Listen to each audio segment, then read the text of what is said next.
Hello 108 class, Mr. McHugh here with you, kicking off section 9.3, quadratic equations in form. Page 1 we're going to tackle here.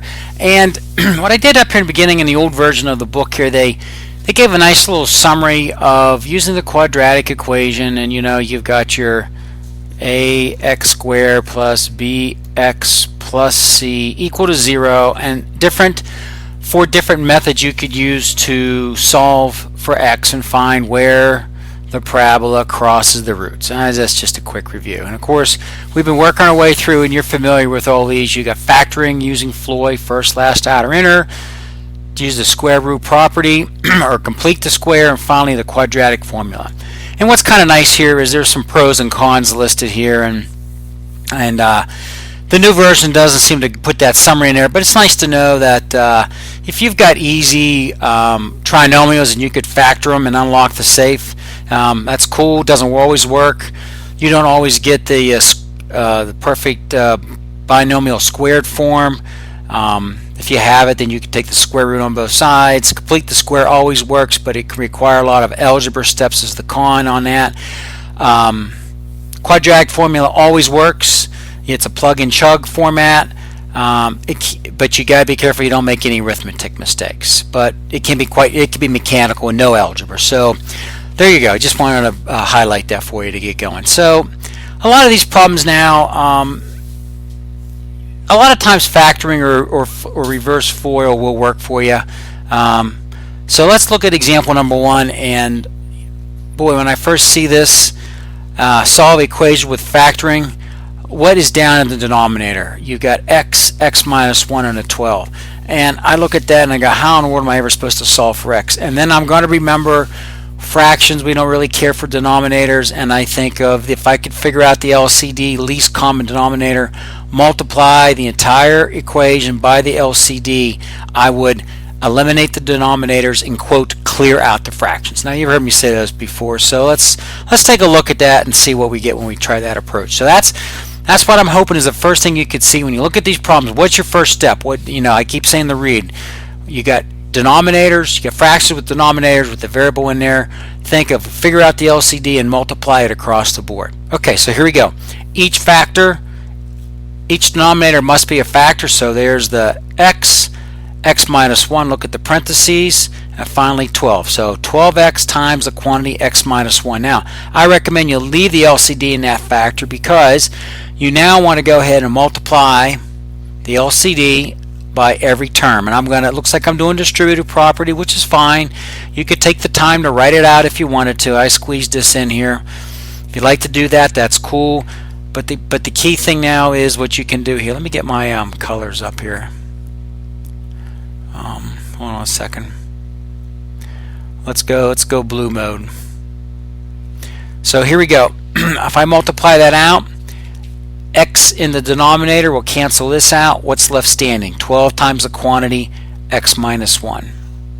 Okay, let's go pick another one here. Let's pick green.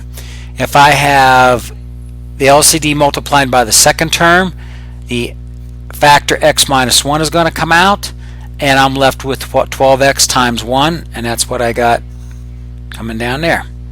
Okay, you guys are getting the idea. And I don't know, let's see what yellow looks like. Now in this denominator I've got 12, so the 12 gets canceled out. I don't know if you can see that. That gets canceled out. What are you left with? X times the quantity x minus 1, x times the quantity x minus 1, and don't forget the 7. So it's 7x. I don't like that color. Go back to red. So you've got 7x times the quantity x minus 1. Sorry about that chicken scratch work there. Okay, so you've cleared out the fractions or the rational expressions. Now what's left standing now is some distributive work over here, and let's go and distribute. And what I like about algebra is just do the next step that makes logical sense to you. See parentheses, PEM dash, you need to get rid of or clear out the parentheses with their distributive property, so go for it. There's your 12x, there's minus 12. Bring down this 12x equals 7x times x is 7x squared. Bingo. I see a squared, so I know I got a quadratic. 7x times negative 1 is a negative 7x. Okay, now what's your strategy? You see a quadratic equation, you know you need to move all the terms over to one side and set it equal to 0, so you have the standard form of the quadratic, and I wrote it up top of the section here. Ax squared plus bx plus c equals 0.